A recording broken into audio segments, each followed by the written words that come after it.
Hello and welcome to Hockey Kenya, where we get to discuss issues with different type of. I'm looking for the right word to call it, but let me just use the word players at the moment.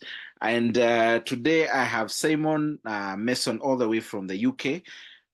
He is a commentator in this field, and so today he's going to take us through his hockey journey, and we are going to begin from how he started playing the game, and then end up with a business that he runs regarding hockey. Simon, welcome to our show.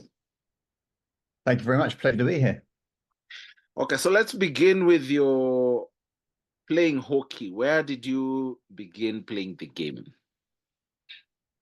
Well, I think just before that, it's quite interesting that I speak occasionally to lots of different people, and all the way through my journey, there's this common theme of unintended consequence. A lot of what happened or has happened to me has been either right place, right time, where you make one decision and it goes into a completely different way. And that goes all the way back to when I started. So to reflect on your question, my parents moved within the UK. So they moved from the east side to the west side. I didn't play hockey as a young child, but because they moved and then they made a decision to send me to a school that was outside of what in the UK we call a catchment area. So the natural school that I should have gone to, they decided to try and send me to somewhere outside of that area. And the headmaster of that school at the time was the England under-16 hockey manager. Now, I'd never come across hockey before, but because we had to petition to get into that school, he therefore became aware of me as a young student and invited me to hockey training. It was done outside of school time. It was what's called an extracurricular activity at that point, because we're back in 1986 at this stage, a long time ago. The world was in black and white at that point, George. I was 1 year old. Yeah, thank you very much. That makes me feel fantastic. But yeah, he invited me to play hockey, and I played hockey. I played for about a year or 18 months out on the field, and I was somewhere below average at best. I was not a very good outfield player. And he claims he had a vision and suggested that I should go in goal. I claim that what actually happened was I played right wing, right midfield, right half, right back, and then I had one choice, which was either give up or go in goal. So two slightly different stories there. But I went in goal, and that was the start of a fabulous journey through all of the England junior teams. I played for the 16s, the 18s, the 21s, and then broke into the seniors and had 12 fantastic years in goal for Great Britain. That is nice. How was it getting the groove of it and playing it? How fulfilled did you get it there? I love playing goal. From the minute I went in goal, it was a fantastic position. Thinking back on it now, as I have done as I get older, I don't think there was a conscious performance element at that time. I think if you're doing something that you enjoy, you're doing it with people that you, in the end, that you love, that you are so close to, it forms a bond. People that even now, what are we, 37 years later from that first time I picked up a hockey stick, I am still in contact with some of those friends and playing colleagues, and it forms lifelong bonds. And when you're doing that, it's almost kind of self-fulfilling, if you like, and it wasn't a performance world. It was just, this is what we do. We play hockey. We're quite good at it. The school won lots of competitions. John Law was an amazing individual with young players. And you get into those junior England teams, and it's just what you do, and you enjoy it. And then it's training isn't a chore, and you go to competitions, and then you start a bit of traveling, and that's enjoyable. And then as a goalkeeper, if you're lucky, everything keeps hitting you. I was quite a big young player, so everything kind of kept hitting me, and people then recognize that. And if you're successful as a goalkeeper and everything keeps hitting you, then people tend to pick you in the end. Do you still actively play? I do. So I stopped in goal 7 years ago. I think I stopped in goal. So when I was 43, 44, I was playing sort of league hockey in goal until then. And I stopped and then went back out on the field. And I've now played out on the field in Masters hockey for a while. And I'm very proud, I've just been picked for the England over 50s team on field to go to the World Cup in New Zealand. So you're in coming November. to South Africa? No, I'm the wrong age group, George. South Africa is my favorite place. Um, Uh-huh. and is my dream city to retire to and to buy a property. But no, I've been to I've been to South Africa several times. I'm lucky to Uh-huh. work with some people. But no, my competition is in Auckland in New Zealand in November. Okay. Okay. Okay. I thought you were coming down to South Africa. I'm hoping to go there and cover that event because Masters is just something different. I'm not yet there yet, but I'm looking forward to getting there and just starting to play for the Masters League. So let's transition. What happened next after you saw, okay, this hockey is, I'm not feeling it anymore. Let's move into the next phase of your life. What happened next to it? Yes, my international career finished in 2004. So I'd been Mhm. lucky enough to do three Olympic Games. So I did Okay. 96, 2000, 2004. And 2004, from a performance perspective, wasn't successful. England Mhm. and Great Britain teams were going through a transition. Some of the older players had retired, the new coach, new young players coming in, and we had a very poor result at the Olympics in Athens. And therefore, that was the end. And I finished, and I was lucky enough. I got 197 caps, international caps, and people say, "Why didn't you stay on for three more?" I was like, "Well, that's not my choice. That's the coach." And it was obvious that things were going in a different direction. And then, Let me stop you there and just take you back. So, give us some of the achievements that you've done nationally for your country before we move into your next phase of life. so yes, my first cap was in actually indoor in 1992. So I played indoors for England at the European Championships, and so Mhm. I started off on a high. So we got a silver medal in the European Championships indoor. Mhm. And then over the next 12 years, I played. I did three European Championships with three bronze medals. I Mhm. did two Commonwealth Games with one bronze medal. I did three World Cups, no medals, and three Olympic Games, no medals. So, Mhm. yeah, a reasonably high performance level, but never quite breaking into that top echelon of world podium, either at World Cups or Olympic Games. But an amazingly privileged 12 years to play across pretty much every continent, to play across with and against some of the world's very best players, and still have friends from those player groups again that I can contact, and we catch up for a beer when we're at tournaments and various things. Mhm. So yeah, I had a fantastic 12-year period of top quality international hockey. Mhm. That's good. So let's move into your next phase. You had started telling us about that. Yeah, so that finished 2004 on not on the high that anybody wants to finish on, but looking back on it now with a little bit of a philosophical head, it was a fabulous opportunity to do what I did. And then in 2005, I got invited by a colleague, a guy called David Lucas, who was the other goalkeeper in the British team with me for about 6 or 7 years. Mhm. He was the first employee of LOCOG, which was the London Organising Committee for the Olympic Games. And he had been a British goalkeeper. He'd written the proposal that went to government about whether Great Britain should even host the Olympic Games. So an incredibly intelligent man. He's now, if I get his title right, he's now the director of summer sports at the IOC. So he's right at the top of the sporting tree. He Mhm. called me and invited me to a conference, a meeting, whatever you want to call it, in 2005 as an athlete speaker at Mhm. one of the first meetings for the London Olympic Games. This is 2005 now.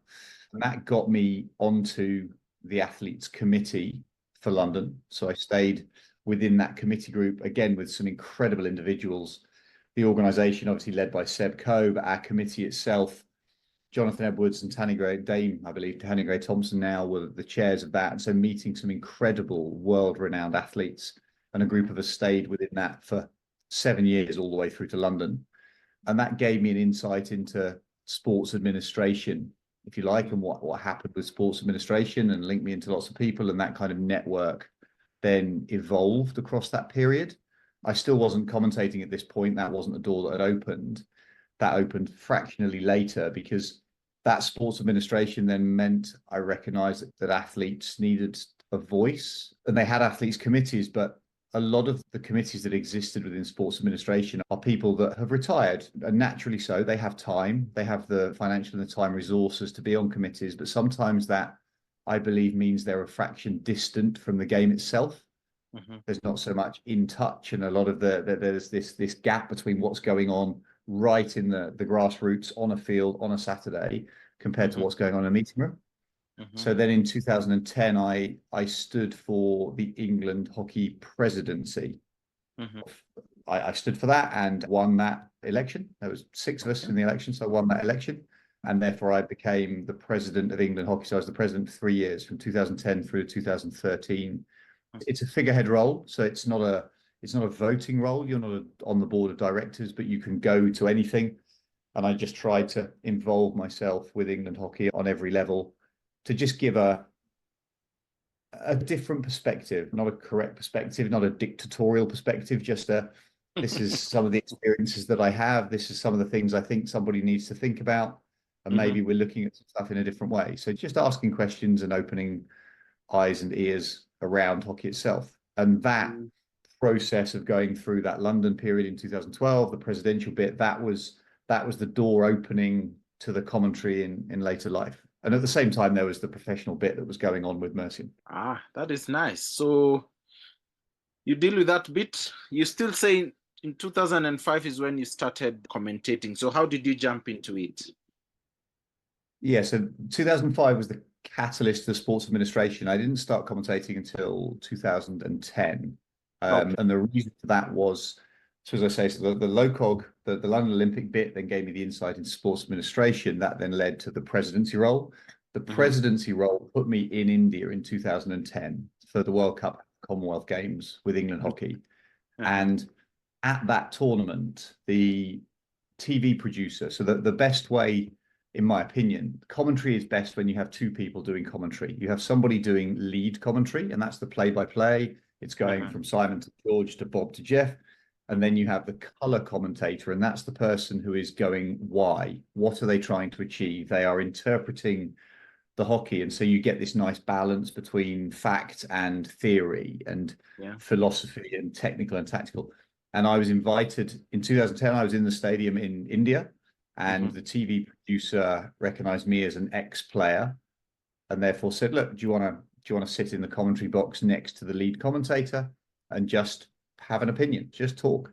That was the limit of any training I've ever had. Was somebody saying, yeah, just talk about the hockey. And I did. And I loved it. And I think the communication skills that I developed as a player have helped with that, because you have to be able to process information, as a goalkeeper particularly, process information, give succinct instructions and command and comment. And it just went from there. And from 2010 through to 2014, I did it informally. So being asked to be part of tournaments, and it was all voluntary. So I did a little bit of the Euro Hockey League, the EHL. I did some of that. I did some European stuff, did a couple of world events in World League and FIH events, etc. And then 2014 was really the start of what I'll call the professional part of my commentary career, because that was the World Cup in The Hague, which was singularly the best modern World Cup that's ever happened. And I was invited to be part of the commentary team for that. And we spent an incredible 2 weeks in the Netherlands commentating from dawn till dusk on the best hockey players and teams, and with a fabulous production set up. And it was brilliant. And it gave me a taste for how it was going, how it could be if I put some time into it, and taught myself and worked with the best people. And that has then led to, just the last 10 years have been incredible. I'm just about to go to Paris, which will be my 3rd Olympic Games commentating for the BBC. I've done various World Cups, European Cups, 10 seasons of the Euro Hockey League. So there's been a whole width and breadth of commentary from that top end all the way down. I've done some master stuff on the side of the fields in Cape Town. I've done some master stuff in Nottingham, done some junior stuff. Anything. Give me a microphone and a hockey game and I'll talk about it quite happily. Let me confess something to you. When I stopped playing and the COVID came, I was like, what else can I do? Of course, I had a hockey blog, which is hockey. Then it was called hockeykenya.com. And I was like, probably this is something I need to concentrate on very seriously, which I was doing. But then commentating, I came across you from a friend called Kelly Dunn. I'm sure you know her. I do. So I was like, wow, I can commentate. So I tried for a couple of games, but today I'm really learning a lot from you in terms of how to have a proper commentating. Of course, the lead, and then there's someone who gives an opinion of it. I have never thought of it that way, but that's something that probably I need to concentrate on and deal with it that way. But there's something a friend of mine told me. He's called Peter Obalo. He's one of the FIH empires here in Kenya, and he told me that you need to have an umpiring course on you so that you can effectively commentate a match. Is this true? Is it true? There's no rule that say you must. However, I do. If you're going to be a commentator, you're going to pass judgment and opinion on what you see on a field. And when I'm commentating, what I'm trying to keep in my mind is what are the people at home shouting at the television? And if my thoughts and my words don't reflect that, then you lose credibility. If I try and protect people when they do something wrong, if I don't mention it, if I only highlight the good points, then that makes it very unbalanced. So you have to be prepared to have an opinion and to get things wrong. As I do, people laugh at me all the time on anything with a video umpire referral. People are forever telling me on my WhatsApp and social media that I've got a success rate of about 50%. I may as well just flip a coin. However, in my opinion, I'm right more times than that, only because I disagree with the video umpiring. So anyway, therefore, the point of that is you are going to have an opinion that is different, and it is potentially going to be negative, and you have to be honest about that. So if you're going to do that, I think it helps if you have a degree of knowledge, because knowledge gives credibility. So I've chosen to do an umpire course. It's only a basic umpire course, but I've done in England the level 1 umpire course. So I have to prove that I know at least some of the rules. I know what the umpires are trying to do. I understand how they communicate, they signal, their positioning. And then I'm good friends with a number of people.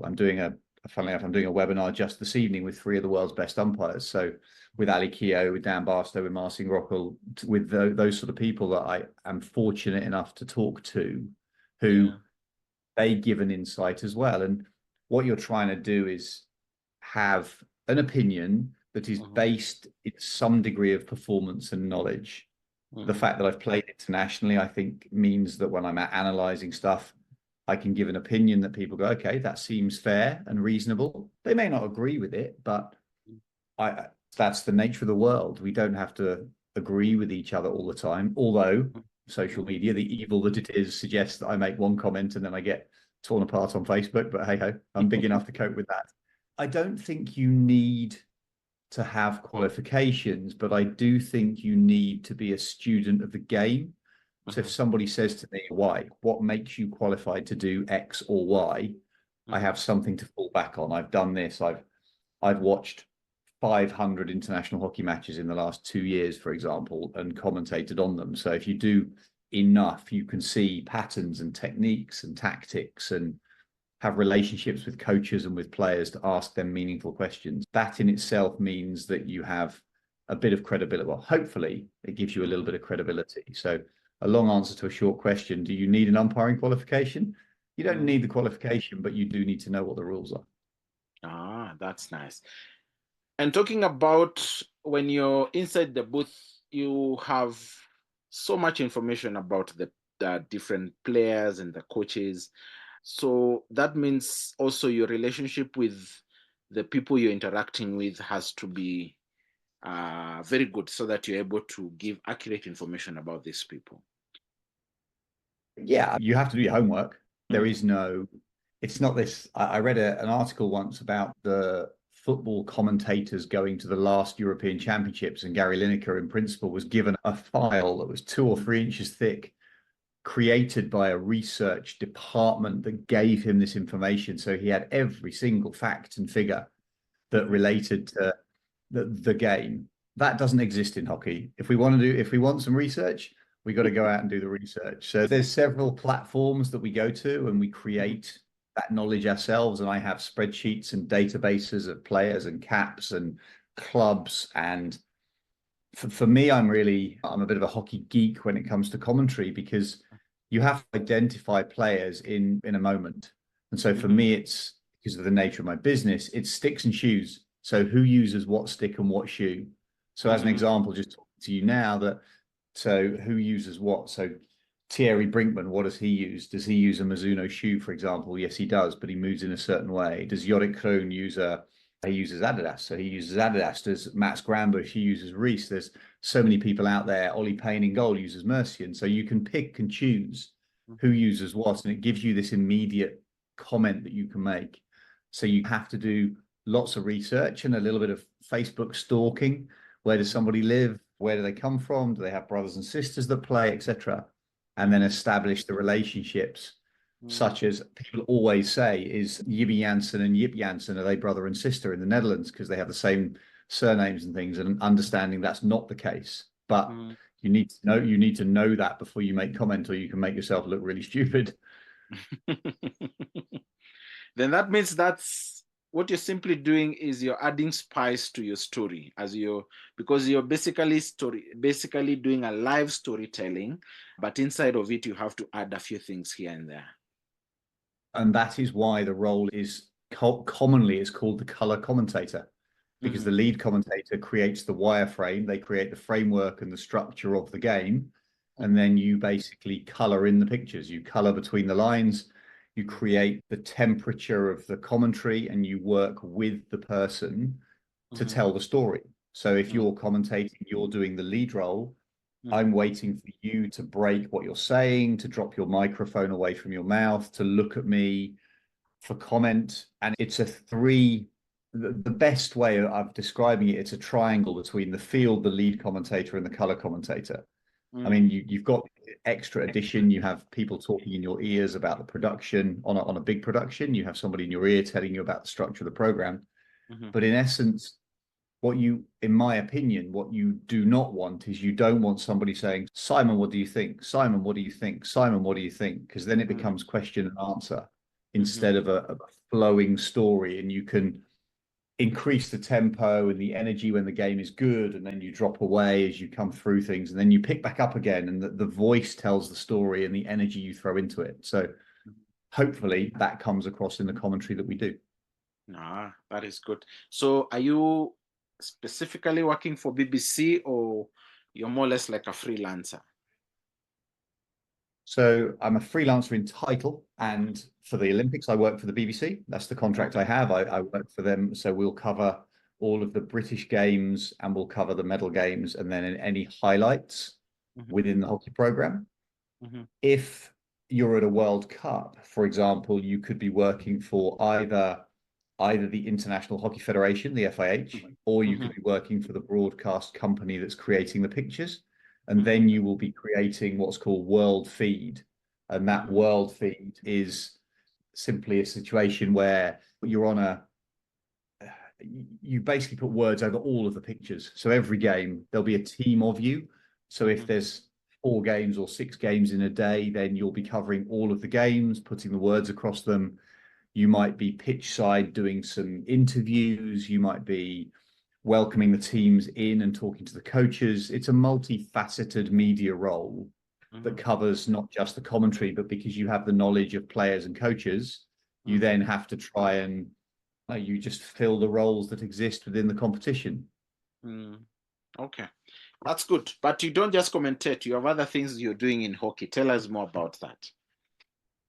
Wow. What do I do within hockey? Lots. I'm possibly foolish in that I stretch myself quite thin a lot of the time. So I sit on a couple of boards. So I've been on the Euro hockey board for 12 years. I'm not on it anymore. I finished last August. So I did 12 years of that. I'm currently a trustee on the Hockey Umpiring Trust, which is an independent organization looking at developing the umpiring community. I sit on the Euro Hockey Communication Panel now. I've been on the FIH Athletes Committee, and I'm chairman of a county hockey association here in the UK. So Okay. that keeps me busy in my non-professional working time. Working time is very simple. When I was a hockey player, I was sponsored by a company called Mercian. Hmm. They were very supportive of me from when I was 13 years old. I've only ever used one brand of hockey equipment my entire hockey career. Okay. They offered me a job in 2000, just after Sydney. And I said, Yeah. no, I just wanted to keep running around the hockey field. They offered me a job in 2004 Hmm. after Athens, and I took Hmm. them up on that. And so I worked with them and I said I would work for a year because I didn't Hmm. really know what to do. I studied economics at university, so I have an economics degree. I said, okay, I'll do it for a year before I decide what to do. Hmm. And that went really well, and I loved it. They're fantastic people. Mike and Judy Smith, who started the company, were so accommodating. As I say, I've known them since I was a schoolboy, and they let me flex my professional role so I could keep playing hockey. But it went very well, and that culminated quite simply in that I ended up with their eldest son. We bought the company from them in 2009, Hmm. um, and then I bought him out in 2015. So since 2015, I've owned Mercian Hockey in its entirety. And because of that, we also have an independent hockey retail business as well. So we cover both brand and retail, that is both of which are based here in Woking. But that's been brilliant. There's so many challenges. The year that we took over was the year of the global financial crisis. So having lots of really amazing plans, Hmm. that then fell off a cliff and we had to deal with that. And then we've had recessions. Then we've had the pandemic that we had 2 or 3 seasons ago. That was nearly business ending. And some of the government support was the only reason the business survived through the pandemic because Hmm. everybody stopped hockey. And yeah, and we've grown that business. As Mercian, we have customers in 32 countries around the world at the moment. We have four, nearly five, but four at the moment, four global e-commerce platforms Hmm. um, around the world, sits in different places and distributors in different continents and countries. So we've got a fantastic operation based out of South Africa. We've got a great distributor based in America. We've got Mercy in Australia. We've got a European operation and a British operation because of Brexit. So yeah, multifaceted business that Hmm. exists in different countries, different time zones with different people on a very flexible model. But the key to it for me, the enjoyment and the success is down to what I just is down to people. It's down Hmm. to knowing people and talking to people and creating brilliant teams that exist within their own countries and nations, but with people who are energetic and enthusiastic and committed to growing their own business and therefore Mercian, but in principle growing their own business, which is just incredible. Love it, all of it. That is nice. Lastly, who is your favorite hockey player in the world? Ah, um, Not who because is they my wear Martian and no, merchandise, I won't go there. but someone who's a Um, good player. to be honest, I think it's impossible to pick Hmm. one across time Hmm. because there's a guy called Barry Dancer, who was my international coach through the 2000 eras. He once said that to be a true international player, you have to be a student of the game. You Hmm. have to understand where the game came from, the Hmm. history of it, and its background. So if that's the case, then you can't ignore players such as Diane Chan and Balbir Singh and people who did so much, multiple gold medalists across time. Hmm. If you then look and respect what players have done, you can list them. So in the women's game, you could list someone like a Luciana Amar, who probably had the greatest or has the greatest female following. Hmm. But then you respect someone like, only because it's in my head, because she's a British player, Laura Roper, who is the greatest, most medalled, greatest achieving British women's hockey player of all Hmm. time. But you then look at someone I played against. So you got Tone de Neuer, who is right up there on that high caps list of whatever 450, and he was a magician. You can't ignore what Jean-Jean Doman's doing now and pushing towards 500 international caps. I don't think he's going to get there. And then the two people that are worth mentioning, because in my day, they were the two people who fundamentally shifted drag flicking. So you got a guy called Callum Giles, Hmm. who back in 96 was the first player who was ever being subbed on and off, and he changed the face of drag flicking. And then that was picked up by Sohail Abbas of Pakistan, who I think has one of the highest goal ratios of any player ever, who made me look stupid on several occasions on the hockey pitch. So he was an incredible talent. So I'm afraid I can't. It would be wrong for me to select one and put my name on it, because you watch what people do on Yeah. this almost annual basis, and you see players at the top of their game. And I am more familiar with the men's game than I am with the women's. But you look at someone like what Nicholas Vellen did in the last World Cup, and that sticks in your head, or a Hardik Singh from India, or Srijesh, or you can literally just keep ticking them off the lists. So I think right now, to be British focused, I think the British men have the best British men's team that they've ever had as a world level team, and that's full of fantastic individuals, and the leadership of someone like Zach Wallace, who was on that World Player of the Year, is right up there. I